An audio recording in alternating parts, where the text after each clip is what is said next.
Muy buenas tardes, el día de hoy vamos a hablar de cómo organizar un aula inclusiva desde las adaptaciones curriculares y didácticas para la educación básica. Iniciaremos sabiendo por qué es necesario hablar de la educación inclusiva.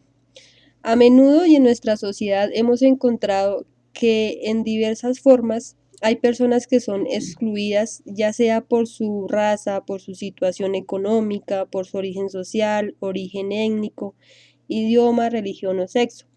Esto ha sido principalmente dentro de las sociedades, de instituciones educativas, donde han creado que los seres humanos sean excluidos y asimismo sean abnegados a diferentes situaciones estudiantiles o de aprendizaje. Es allí que se crea el decreto 366 del 9 de febrero de 2009, donde se reglamenta el servicio y apoyo pedagógico para la atención de los estudiantes con discapacidades o capacidades excepcionales, es decir, para que todos tengan acceso a la educación sin importar su discapacidad o sin importar de dónde provenga. Después de esto se crea la Ley 115 de 1994, que específicamente en su artículo 45 al 49 nos habla de la educación formal. Es allí donde también podemos encontrar la integración al servicio educativo, las aulas especializadas, los alumnos con capacidades excepcionales. Es decir, en esta ley, las instituciones educativas están en la obligación de brindar el servicio educativo a todos los niños y a todas las niñas con discapacidades. Es por ello que se crean las aulas inclusivas. A continuación vamos a ver las características de las aulas inclusivas.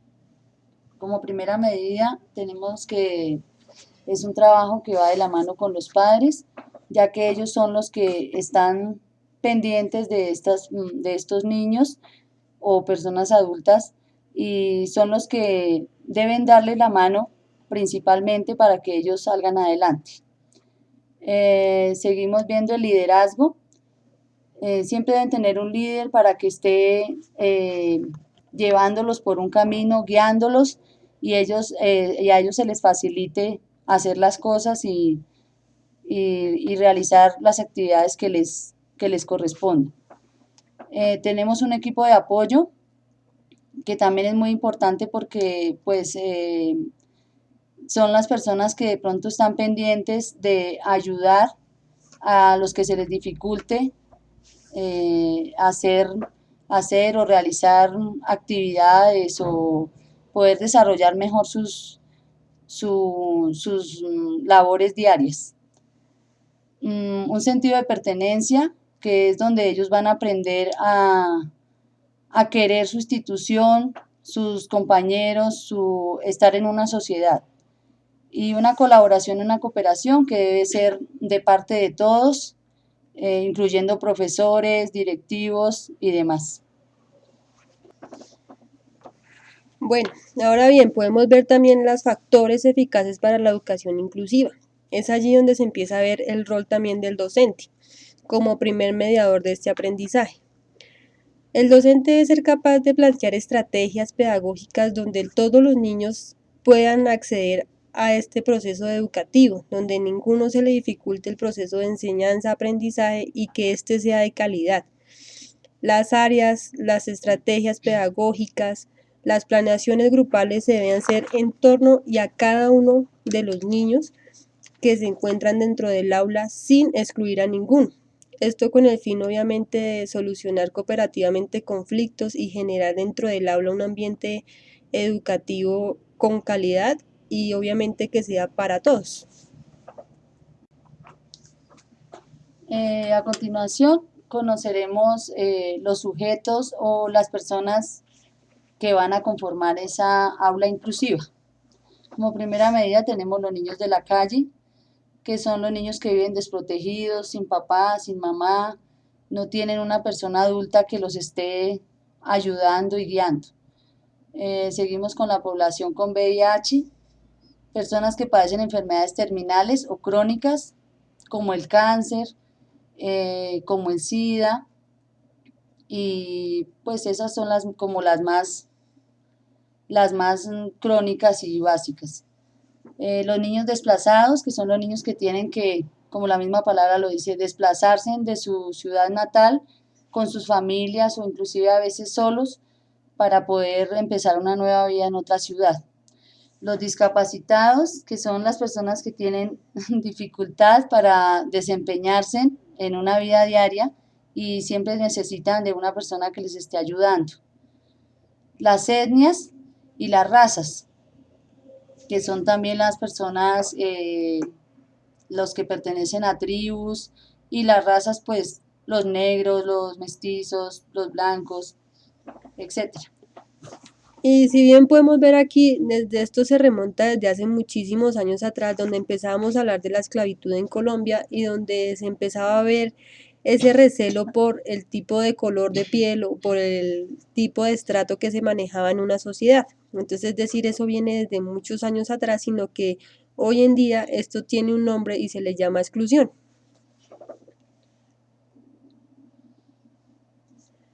¿Cuál es la labor del docente inclusivo? Este debe realizar una clase de forma significativa y funcional, es decir, que a cada uno de los niños les sea de gran utilidad para su vida y que de una u otra manera le esté funcionando para que adquiera nuevos conocimientos. Debe planear muy bien su clase utilizando guías de trabajo. Obviamente no todos los niños van a tener la facilidad de pronto de leer, de escribir, entonces el docente para eso debe tener diferentes estrategias e implementarlas para que sus alumnos aprendan de acuerdo a lo que se está manejando en el currículo o en el plan de estudios. Utilizar el diario de campo para anotar cosas positivas y debilidades. El diario de campo creo que es la herramienta principal de un docente, ya que es allí donde él puede generar nuevas estrategias, nuevas soluciones, puede planear y asimismo mirar lo que dentro de su aula está pasando. Y por último, crear mecanismos que le permitan revisar permanentemente el proyecto curricular. Obviamente, y como se ha venido diciendo, el docente debe ir muy de la mano con el currículo y con el plan de estudios. Por ello es que se crean las aulas inclusivas para que el docente tenga una facilidad de adaptar los diferentes tipos de niños que llegan a una institución educativa.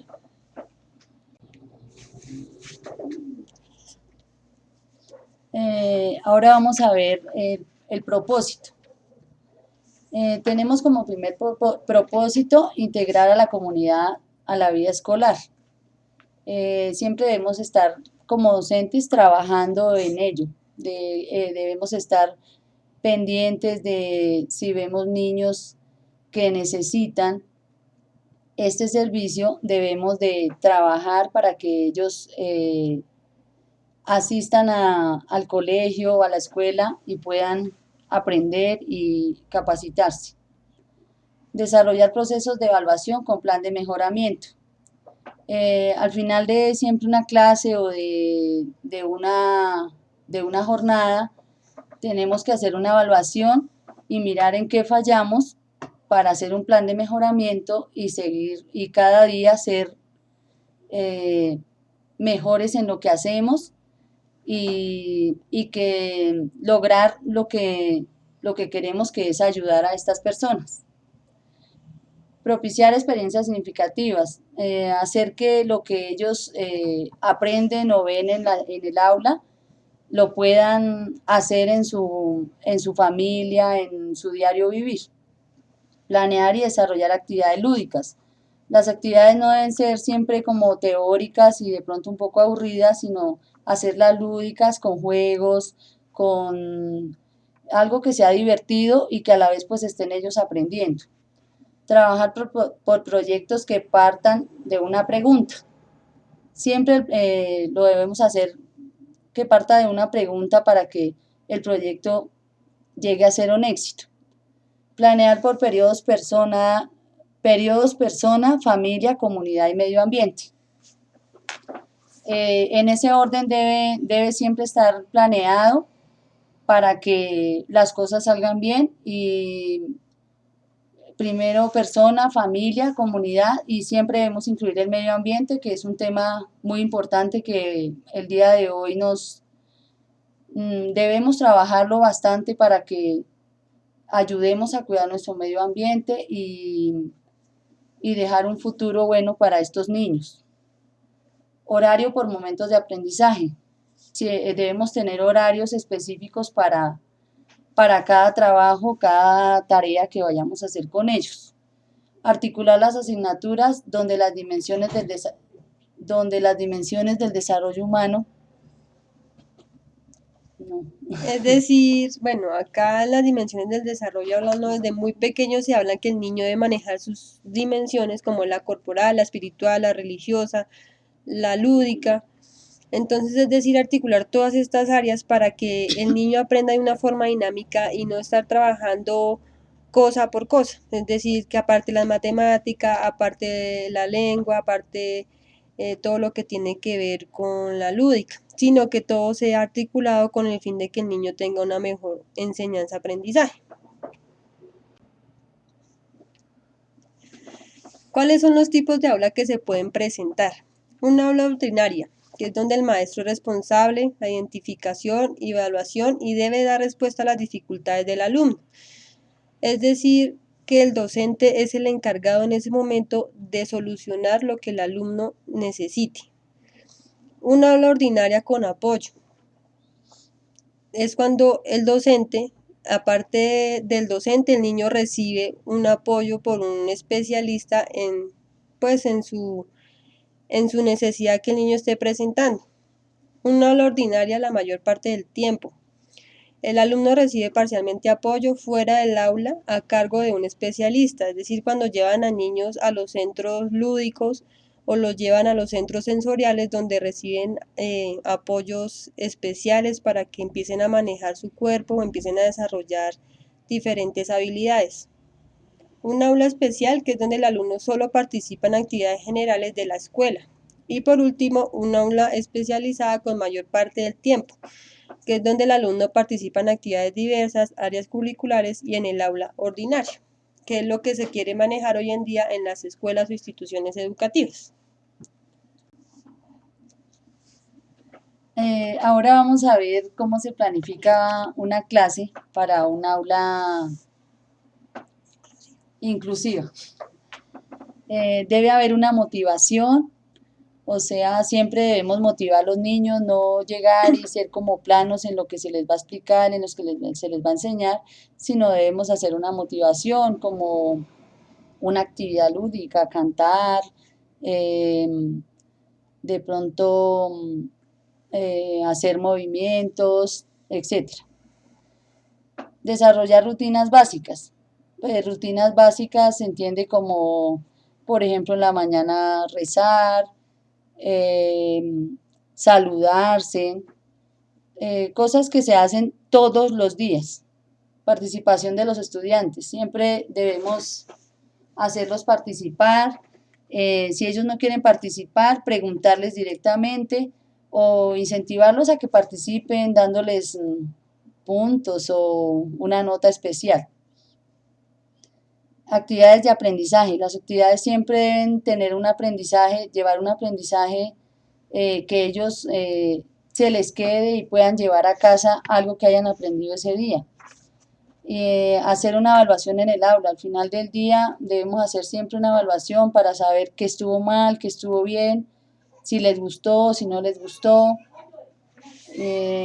Hacer actividades complementarias, no solamente un solo tema y ya, sino hacer unas complementarias como dibujar, colorear, armar rompecabezas, diferentes actividades que sean que les gusten a ellos. El tiempo de actividades debe ser no tan largo para que ellos no se cansen. Bueno, esto fue una manera de dar a conocer lo que debe ser un aula inclusiva y por qué se habla de un aula inclusiva. Y pues básicamente lo que queríamos era como dar una reflexión acerca de que debemos aprender a incluir a todos esos niños que de una u otra manera lo necesitan y dejar esa palabra de exclusión a un lado, dejar esa manera de pensar atrás y empezar a pensar por un futuro mejor. Muchas gracias.